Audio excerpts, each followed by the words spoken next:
Astérix et Obélix, c'est l'Empire du Milieu. On peut dire ce qu'on veut, mais je crois que le film n'était pas très attendu. Déjà, à l'annonce du casting dans la majorité, moi pour ma part, j'avais très peur. Parce qu'on avait quand même McFly et Carlito d'annoncer, Jérôme Commander aussi, Jonathan Cohen bien évidemment, Vincent Cassel, Marion Cotillard. Bref, encore le casting, je voulais bien être gentil, je me disais, bon, si ça se trouve, je suis mauvaise langue. Dans la bande-annonce, ça va paraître pas trop mal. La bande-annonce m'a pas rassuré. Mais bon, hein, je suis quand même allé à l'avant-première, et l'avantage de l'avant-première, c'est que la majorité des recettes sont versées à une association. Donc, on sera pas fait totalement arnaquer dans l'histoire. Mais bon, que dire sur l'Empire du Milieu? Eh ben, le film était pas très attendu, même si ça fait quand même un petit peu plus de 10 ans qu'on attendait un nouveau Astérix en film live. En même temps, après l'horreur qui était au service de Sa Majesté, ouais, moi je maintiens que celui-là est pire que les Jeux Olympiques. Même si les JO c'était aussi de la merde. Hein. J'avais envie de me dire que peut-être on pouvait avoir un film qui se veut un petit peu surprenant sans être exceptionnel. Est-ce qu'on a eu un bon film Astérix? On va voir ça. Mais parlons d'abord de l'histoire du film. Grain de maïs, ouais, me demandez pas pourquoi, mais il s'appelle comme ça, amène la princesse de l'Empire du Milieu au village gaulois afin que ceux-ci puissent l'aider à reprendre le trône et sauver sa mère. En gros, c'est l'histoire du film globalement résumée. Et donc, est-ce que ça vaut la peine de voir ce nouveau film Astérix au cinéma?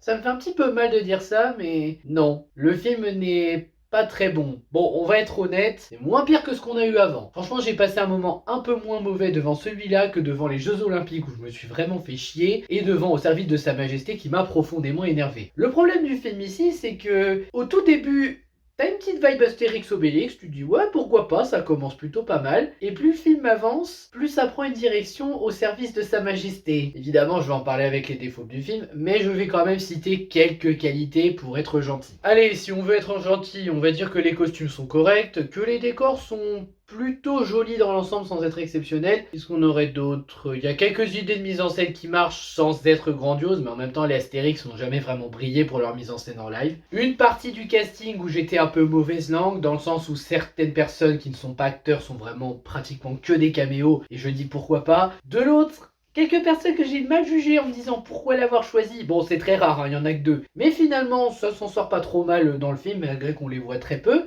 Et bah, je crois que c'est à peu près tout ce que je peux dire.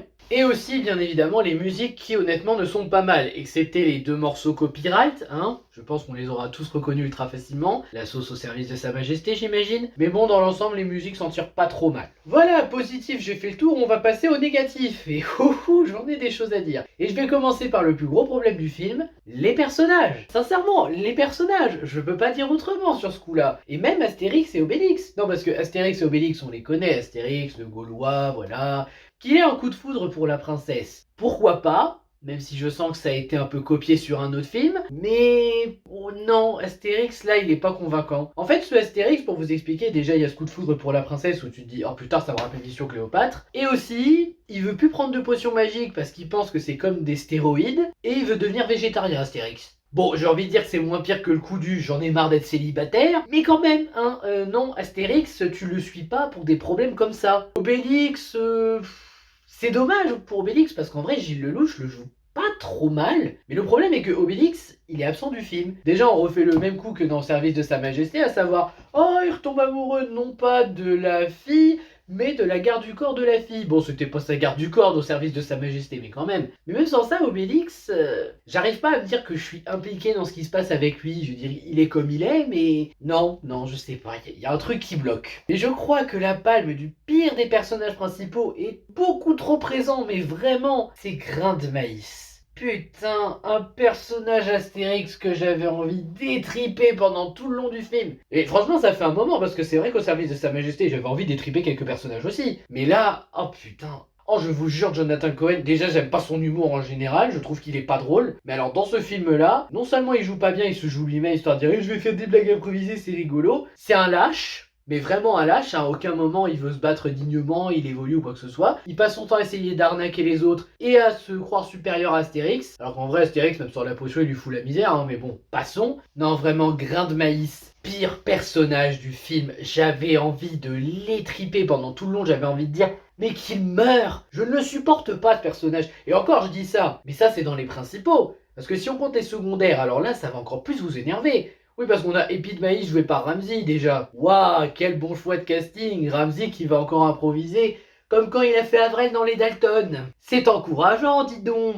Non, puis même les autres personnages, la princesse, ouais, elle est classique, mais on fout de sa cause, la garde du corps, elle a pas de développement. Je peux même pas vous citer les personnages, mais dans la majorité, ils sont oubliables. Et je parlerai pas des personnages secondaires du village et tout, parce que je suis sidéré, en fait. Je suis sidéré. D'un côté, t'as des choix de casting plutôt pas mal, qui font leur preuve. Audrey Lamy en bonne mine. Bon, j'avoue, Audrey Lamy en bonne mine. Elle m'a convaincu, j'avoue, j'ai eu tort. Elle m'a convaincu. Angel en Falbala, pareil. On la voit que pour 2 scènes, mais honnêtement, j'ai mal jugé. Elle incarne assez bien Falbala. Physiquement, hein. Après, en termes d'acting, j'ai pas vraiment fait attention. Mais le reste, je trouve que ça fait faux. Jérôme Commandeur en un bras raccourci X. Le poissonnier, ordre alphabétique, c'est automatique. Je n'ai pas fait attention qui les faisait, mais honnêtement, ils font faux ici. Et il y a l'acteur du Grand Bain là qui joue Assurance Tourix, qui est pas un mauvais choix de casting parce que lui c'est un bon acteur. Ah oui, et aussi, on en parle de César. Alors César, au final, j'ai pas vu le moment où il a fait le signe de Joule, donc ou alors je devais être ébloui par mon téléphone à ce moment-là parce que je prenais des notes. Mais je crois que le pire, ouais, c'est il y a César qui est là juste pour dire oh j'ai des problèmes de relation avec Cléopâtre. Cléopâtre qui ne sert à rien. Et Marion Cotillard qui ne la joue pas bien. Je sais qu'on doit dire faut pas comparer, mais bon. Monica Bellucci, il y avait la prestance, il y avait du jeu d'actrice derrière. Marion Cotillard a fait sa drama queen pour faire sa drama queen et honnêtement, pas convaincu. Et ça en vient à un autre problème du film, les relations amoureuses. On n'en a rien à secouer. Que ce soit Astérix et la princesse, et encore, on voit venir de très loin que la princesse, elle aime pas Astérix, ni l'autre connard grain de maïs, là. Oui, je l'appelle l'autre connard, je suis désolé, je vous l'ai dit, je le déteste tellement ce personnage, que finalement, quand on va voir le fameux prince sous le masque de bambou, t'as compris la ref? Et bah on va voir tout de suite qu'elle va tomber amoureuse de lui. Ouais, non mais vraiment c'était prévisible de ce côté-là. Sinon à côté t'as Obélix et la garde du corps de la princesse. On s'en fout aussi parce qu'encore une fois, on a déjà vu ça dans le service de Sa Majesté. C'était déjà chiant. Et la pire relation, César-Cléopâtre. Ah là tu suis une relation, César, ouais je fais le mal viril, c'est moi l'homme. Et finalement il s'en veut à mort. Oh Cléo, tu me manques. Pour au final faire croire que ça finit par une rupture pendant un long moment. Et dans la scène post-générique, ah on se retrouve.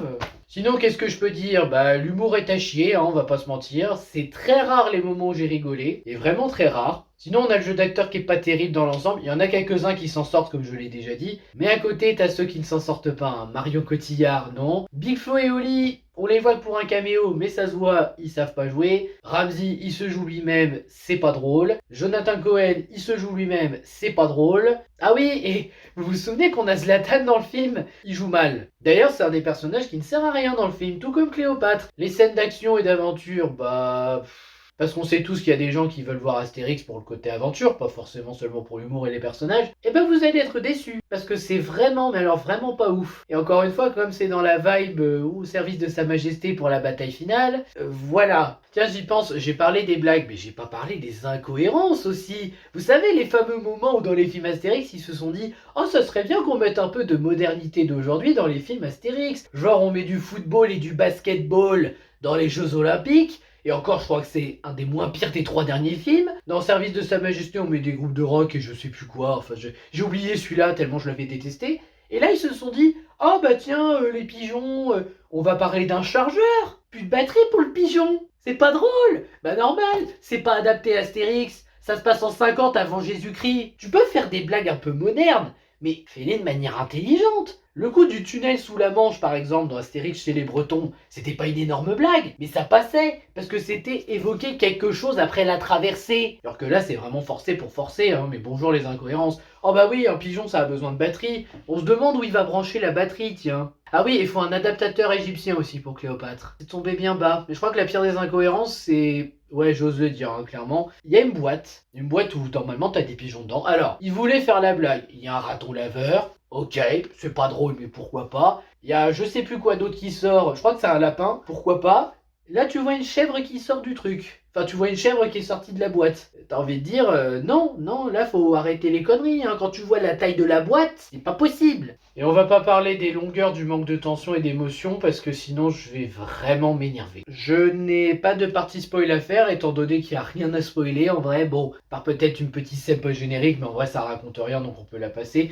Donc, globalement, ce film Astérix, c'est de la merde. Et à part le fait que c'est mieux que Jeux Olympiques, et au service de Sa Majesté, c'est pas un bon film. Moi je suis désolé, ce film-là, pour moi, n'a pas rehaussé le niveau des Astérix. C'est pas parce que t'as fait mieux que les deux précédentes bouses, en live je parle, hein, que forcément ça mérite de l'attention. D'ailleurs, c'est encore plus ironique quand tu vois que ces deux films-là, c'est juste des tueries à côté. Je veux dire, vous savez comme j'ai adoré ces films, hein, j'en avais parlé je crois. Enfin, plutôt la secret de la potion magique, le domaine des dieux, j'en avais pas parlé. Ils sont géniaux, ils sont trop courts, mais ils sont géniaux. Je rigole du début à la fin, l'animation est belle, la VF est bien, l'humour est cool, les références aussi. Franchement, j'ai limite envie de dire, l'Empire du Milieu aurait dû s'inspirer de ces deux-là. Peut-être pas faire de l'animation aussi, mais au moins en termes d'humour, s'inspirer de ces deux-là. Même si c'est un peu humour à la Kaamelott et ça plaira pas à tout le monde, parce que c'est Alexandre Astier, je peux comprendre. Mais ces deux films-là étaient vraiment géniaux. Et honnêtement, j'ai mal et je finis par me dire maintenant que c'est officiel, nous n'aurons plus un très bon film Astérix en film live, même pas un bon film live. Et je sais que certains vont me reprocher d'aimer Contre César, mais Contre César, il a une excuse. Enfin, il en a deux pour moi. Déjà, il n'adapte pas une BD Astérix, et ensuite, c'était le premier. Donc je peux comprendre qu'on lui reproche des choses comme les costumes ou je ne sais quoi, mais c'était le premier film. Et pour un premier film Astérix en live, j'ai pas détesté. Je passe un bon moment sans plus. Cléopâtre, par contre, ça reste vraiment le meilleur de très loin, hein, et je regrette pas de l'avoir revu.